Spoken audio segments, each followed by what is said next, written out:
할렐루야. 우리에게 안식을 주시는 주님 앞에 나아가시는 거룩하고 복된 이 하루가 되시기를 주님의 이름으로 축복합니다. 11월 2일 토요일 아침 예배를 주님 앞에 드리겠습니다. 다 함께 조용한 기도 드리시겠습니다. 우리의 지존자가 되셔서 우리의 삶을 인도하여 주시고 주관하여 주시는 전능하신 아버지 하나님, 오늘도 주님께 예배할 수 있는 주의 종들을 세워주심에 감사드립니다.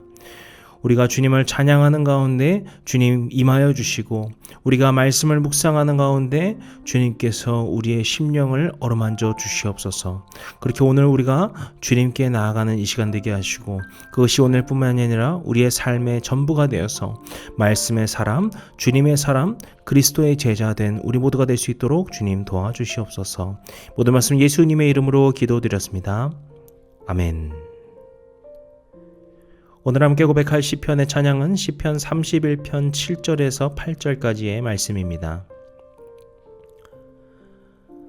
내가 주의 인자하심을 기뻐하며 즐거워할 것은 주께서 나의 고난을 보시고 환난 중에 있는 내 영혼을 아셨으며 나를 원수의 수중에 가두지 아니하셨고 내 발을 넓은 곳에 세우셨음이니이다. 아멘. 오늘 우리에게 주시는 하나님의 말씀은 디모데전서 1장 12절에서 20절까지의 말씀입니다. 나를 능하게 하신 그리스도 예수 우리 주께 내가 감사함은 나를 충성되이 여겨 내게 직분을 맡기심이니 내가 전에는 비방자요 박해자요 폭행자였으나 도리어 긍휼을 입은 것은 내가 믿지 아니할 때에 알지 못하고 행하였음이라. 우리 주의 은혜가 그리스도 예수 안에 있는 믿음과 사랑과 함께 넘치도록 풍성하였도다. 미쁘나 모든 사람이 받을 만한 이 말이여, 그리스도 예수께서 죄인을 구원하시려고 세상에 임하셨다 하였도다. 죄인 중에 내가 괴순이라. 그러나 내가 긍휼을 입은 까닭은 예수 그리스도께서 내게 먼저 일체 오래 참으심을 보이사 후에 주를 믿어 영생 얻는 자들에게 본이 되게 하려 하심이라. 영원하신 왕 곧 썩지 아니하고 보이지 아니하고 홀로 하나이신 하나님께 존귀와 영광이 영원 무궁하도록 있을지어다. 아멘. 아들 디모데야, 내가 내게 이 교훈으로서 명하노니 전에 너를 지도한 예언을 따라 그것으로 선한 싸움을 싸우고 믿음과 착한 양심을 가지라. 어떤 이들은 이 양심을 버렸고 그 믿음에 관하여는 파선하였느니라. 그 가운데 후메네오와 알렉산더가 있으니 내가 사탄에게 내준 것은 그들로 훈계를 받아 신성을 모독하지 못하게 하려 함이라. 아멘. 어제 우리는 디모데에게 중요한 역할을 맡기는 그 바울의 편지 내용을 볼 수 있었습니다.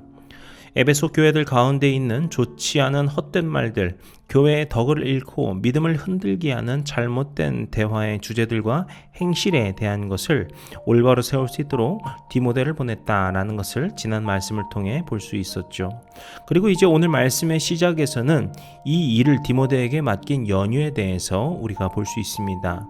이 바울의 대화의 토대 속에서 우리는 바울이 말하는 올바름이 무엇인지를 엿볼 수 있게 됩니다. 12절을 보시게 되면은 먼저 바울은 이 모든 일을 두고 예수님께 감사를 올리고 있습니다. 이것은 우리 믿음의 사람들이 기억해야 할 영순위의 것이겠죠.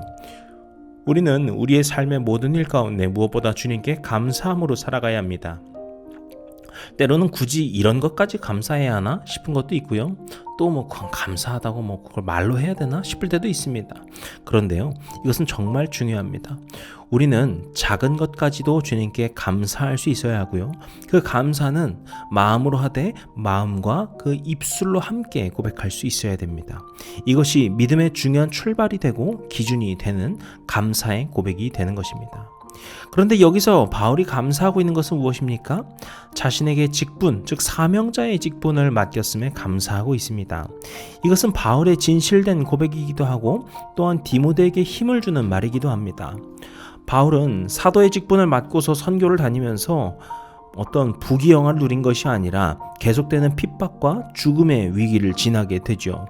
그래서 제3자가 보기에는 뭔가 고생스럽고 힘들지만 주님께서 맡겨주셔서 이런 일을 하고 있구나, 이렇게 생각해 볼 수도 있었을 거예요. 하지만 바울은 그렇지 않다라는 거예요. 내가 어쩔 수 없이 주님이 맡겨주셔서 일을 하는 것이 아니라 이러한 사명을 맡을 수 있는 그 자체가 나는 너무 감사하다라고 말하고 있는 겁니다. 즉 디모데, 네가 이제 앞으로 걸어갈 그거 너무나도 감사한 일이야 라고 말해주고 있는 것이죠. 그리고 그 자세한 이유에 대해서는 13절에 바울이 원래는 비방자, 박해자, 폭행자였다라는 자기 고백을 통하여 알 수 있습니다. 이것은 바울이 예전에 유대인으로서 그리스도인들을 박해했던 것을 말하고 있는데요. 사실 이런 말을 꺼내면요, 자신의 그 사도의 권위가 흔들린다고 생각할 수 있어요. 사람들이 이런 말을 하겠죠. 예전에 그렇게 박해해놓고서 이제 와서 거룩하고 사도인 채 이러고 있어. 그런데 바울은 그렇게 자신의 이전 과오들을 겸손하게 고백할 수 있었고, 그럼에도 이제 이 부끄러운 자신을 사용하신 주님의 선택에 대한 믿음이 또한 있었습니다. 그렇기 때문에 이렇게 후배이자 제자이자 아들로 보았던 그 디모데에게도 자신의 치부를 담대하게 드러낼 수 있던 것이죠. 그러면서 그런 자신에게 이제 주님의 은혜와 사랑이 임하였다라는 것을 14절 말씀에서 고백하고 있습니다. 그리고 15절에 가게 되면은 우리가 잘 알고 있는 그 바울의 고백이 나오죠. 죄인 중에 내가 괴순이라 라고 하는 고백입니다. 이것은 앞선 바울의 그 과오에 대한 고백 이후에 나오기 때문에 바울이 자신을 낮추는 표현으로만 이해할 수도 있지만요, 사실 이 고백은 앞선 고백과 좀 분리해서 봐야 되는, 그러니까 14절까지가 고백의 이야기고요, 15절부터는 조금 달라지는 디모데를 향한 그 가르침의 내용이다 라고 볼 수 있습니다. 그러한 점을 이어지는 16절, 17절을 통해서 알 수 있는데요, 바울이 예수님을 만나기 전까지는 인지하지 못했던 자신의 죄의 문제에 대해서 깨닫고, 이제 예수님을 만남으로 율법의 의가 아니라 그리스도의 은혜로 구원을 받게 되었음을 깨닫게 됩니다. 그 구원의 이야기를 전체적으로 고백하고 있는 것이 이 구절의 핵심입니다. 그렇기 때문에 내가 이제 주님으로 인해서 구원받았다, 나는 죄인 중에 괴수인 자지만 주님께서 나를 구원해 주셨다라고 고백할 수 있었던 것입니다.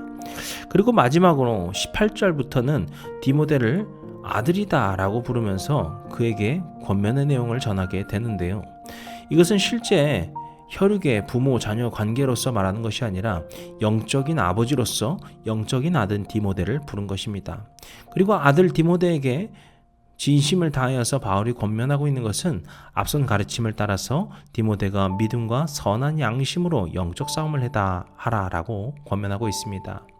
이제 디모데가 에베소에 가서 그들에게 가르친다라고 하는 것은요, 디모데가 말 하나 딱 하면은 그거 알아듣고 단번에 변화되는 그런 간단한 과정이 아닙니다. 때로는 인내해야 되고요, 다독여야 되고, 눈물로 호소해야 되고, 또 때로는 강하게 말하기도 하고 혼내기도 하면서 그 성도들로 하여금 영적으로 믿음 안에 장성하게 설 수 있도록 돕는 것, 이것이 그의 목회자로서의 앞으로의 사명인 것이거든요. 그렇기 때문에 바울은 자신이 이제까지 교회들을 세우면서 해왔던 그 주님의 사명을 앞으로 디모데가 걸어가면서 믿음의 선한 싸움을 해나갈 수 있도록 격려하고 힘을 주고 있는 것입니다. 그리고 그러한 영적인 싸움을 위하여서 사역자들, 즉 앞으로 디모데가 갖춰야 될 것이 있는데 바로 그것이 19절에 나오는 믿음과 착한 양심으로서 하는 것입니다. 모든 믿음의 사람들은 영적의 싸움을 하죠. 그런데 그 가운데에서 양심을 잃어버리기도 하고요, 믿음을 잃어버리기도 합니다. 왜냐하면 양심을 잃어버리면 편하고요, 믿음을 잃어버리면 쉬워지기 때문이겠죠. 하지만 우리가 이러한 것들을 잘 기억해서 무너지지 않고 양심을 붙들고 믿음 가운데서 승리할 수 있도록 그 사명을 잘 감당하는 것을 필요하다고 바울이 권면하고 있습니다. 그러면서 그것을 하지 못했던 후메네오와 알렉산더를 말하면서 단순히 그들을 비방하는 것이 아니라 이렇게 선례가 있다는 것을 보여주고 있는 것입니다.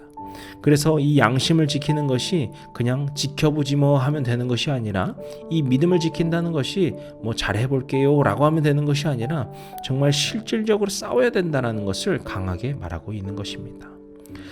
저는 이 점을 보면서 우리는 이것이 저나 우리 담임 목사님 같은 어떤 사역자들, 목회자들을 향한 메시지로만 혹 이해하실까봐 말씀드리고 싶습니다. 이것은 너무나도 당연하지만 우리 믿음의 사람들 모두가 기억해야 될 이야기입니다.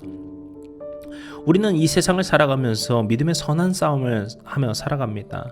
그 가운데에서 우리의 선한 양심과 믿음의 그 거룩한 행실을 잃지 않도록, 무너지지 않도록 우리는 승리하며 살아가야 합니다. 이 본문 가운데 나오는 바울의 겸손한 자기 고백은 나는 이렇게 나쁜 사람이었기 때문에 나중에도 난 무너질 수 있어라는 것이 아니라 자신은 이런 죄인 중에 괴수와 같은 사람, 비방자고 박해자고 폭행자였지만 이제 주님의 긍휼을 입어서 내가 이제 넉넉히 승리할 수 있는 믿음의 사람이 되었노라 라고 하는 고백인 겁니다.